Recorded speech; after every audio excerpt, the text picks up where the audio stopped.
നവീൻ ബാബുവിന്റെ മരണവുമായി ബന്ധപ്പെട്ട് സമർപ്പിച്ച 400 പേജുള്ള കുറ്റപത്രത്തിൽ ഏക പ്രതിയായിട്ടുള്ളത് പി ദിവ്യ മാത്രം. നവീൻ ബാബുവിനെ അപമാനിക്കാൻ പി ദിവ്യ ആസൂത്രണം നടത്തി. അതുപോലെ തന്നെ യാത്രയപ്പ് യോഗത്തിലേക്ക് ക്ഷണിക്കാതെ പോയത് ADMനെ അപമാനിക്കാൻ ലക്ഷ്യമിട്ടായിരുന്നുവെന്നും കുറ്റപത്രത്തിൽ എടുത്തു പറയുന്നുണ്ട്. പി ദിവ്യയുടെ പ്രസംഗമാണ് നവീൻ ബാബുവിനെ മരണത്തിലേക്ക് തള്ളിവിട്ടതെന്ന് വ്യക്തമാക്കുന്നതാണ് കുറ്റപത്രത്തിലുള്ളതും. വീഡിയോ ചിത്രീകരിക്കാൻ പ്രാദേശിക ചാനലിനെ ഏർപ്പാടാക്കിയത് പി ദിവ്യയാണ് എന്നും സ്വന്തം ഫോണിൽ നിന്ന് ദിവ്യ പ്രസംഗ ദൃശ്യങ്ങൾ പ്രചരിപ്പിച്ചുവെന്നും കണ്ടെത്തിയിട്ടുണ്ട്. അതുപോലെ തന്നെ നവീൻ ബാബുവിന്റെ ആത്മഹത്യക്കുറിപ്പോ മറ്റ് കാരണങ്ങളോ കണ്ടെത്താനായിട്ടില്ല. Kannur judicial first class magistrate കോടതിയിലാണ് കുറ്റപത്രം നൽകിയിരിക്കുന്നതും. അതുപോലെ തന്നെ 82 സാക്ഷികളെയാണ് കേസിൽ ഉള്ളതും. 400ഓളം പേജുകളാണ് കുറ്റപത്രത്തിൽ ഉള്ളതും.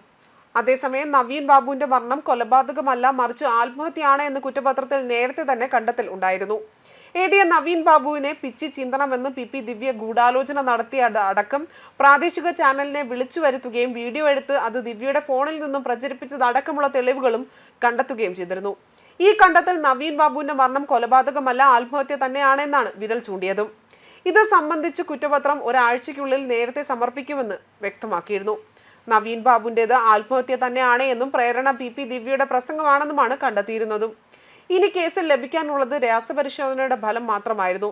അതേസമയം കേസ് അന്വേഷണം CBIക്ക് കൈമാറണമെന്ന കുടുംബത്തിന്റെ ആവശ്യം ഹൈക്കോടതി തള്ളുകയും ചെയ്തിരുന്നു. ഇതിനു പിന്നാലെയായിരുന്നു തെളിവുകൾ ദിവ്യയുടെ ഫോണിൽ നിന്ന് തന്നെ കണ്ടെത്തുന്നതും. അതേസമയം നവീൻ ബാബുവിന്റെ മരണത്തിൽ CBI അന്വേഷണം ആവശ്യപ്പെട്ടുള്ള ഹർജി ഹൈക്കോടതി തള്ളിയിരുന്നു. നവീൻ ബാബുവിന്റെ കുടുംബം നൽകിയ ഹർജിയാണ് തള്ളിയതും.